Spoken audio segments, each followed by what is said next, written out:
নমস্কার সবাইকে, আশা করি সবাই ভালো আছেন। আমিও ভালো আছি। তো আজকেই সকাল সকাল ব্লগটা শুরু করলাম ক্যান্ডি থেকে।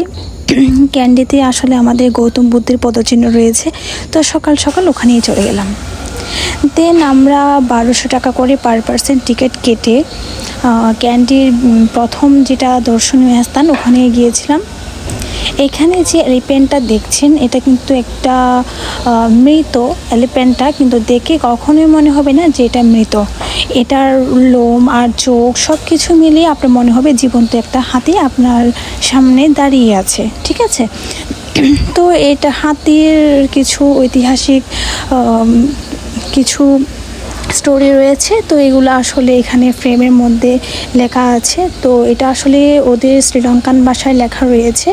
ইংলিশে থাকলে হয়তো বুঝতে পারতাম, এখানে অনেক কিছু আসলে বুঝতে পারছিলাম না, কারণ আমি শ্রীলঙ্কান ভাষা জানি না, ঠিক আছে। তো এখানে আসলে ঐতিহাসিক কিছু ছবি দেওয়া রয়েছে, ছবির নিচে কিছু সেই ছবির ব্যাপারে বৃত্তান্ত দেওয়া রয়েছিল।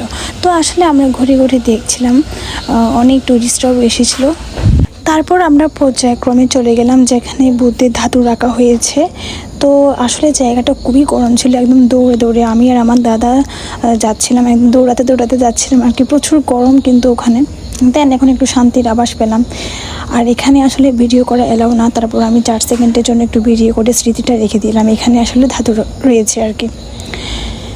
তো এটা হচ্ছে মিউজিয়ামের বাহিরের একটা দিক। তো মিউজিয়ামে আসলে ভিডিও করা যায় বাহিরে, তো কিন্তু ভেতরেও ভিডিও করা যায় না। দাঁড়ান আপনাদের পুরোটা দেখাচ্ছি।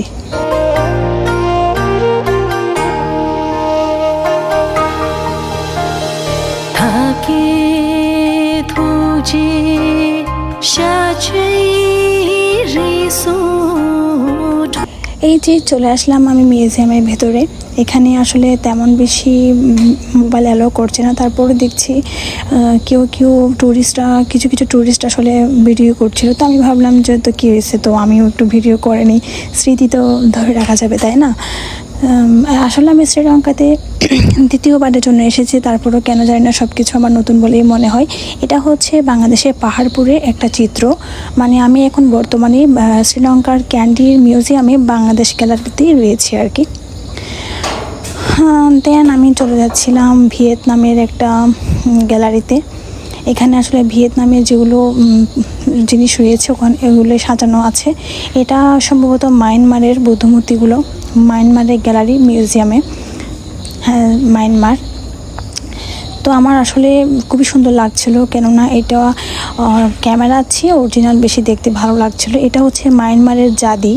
এই জাদিটা নাকি অনেক কি বলবো, অনেক বিখ্যাত আর কি মায়ানমারে। তো আমার দাদা মেয়েটির পাশে দাঁড়িয়েছিল, আমি কিন্তু ভিডিও করার সময় হঠাৎ করে ভয় পেয়ে গিয়েছিলাম। এই যে এখানে আমার মায়ানমারের এই বুদ্ধ মূর্তিটা অনেক সুন্দর লেগেছে, আর তার পাশে যে ছাতাগুলো রাখা হয়েছে না, এগুলো কিন্তু খুবই ইউনিক, এগুলো সচরাচর পাওয়া যায় না, ঠিক আছে। এরপর আমরা পর্যায়ক্রমে থাইল্যান্ড, চীনা এইসব গ্যালারিগুলোতে গিয়েছিলাম এবং দর্শন করেছিলাম।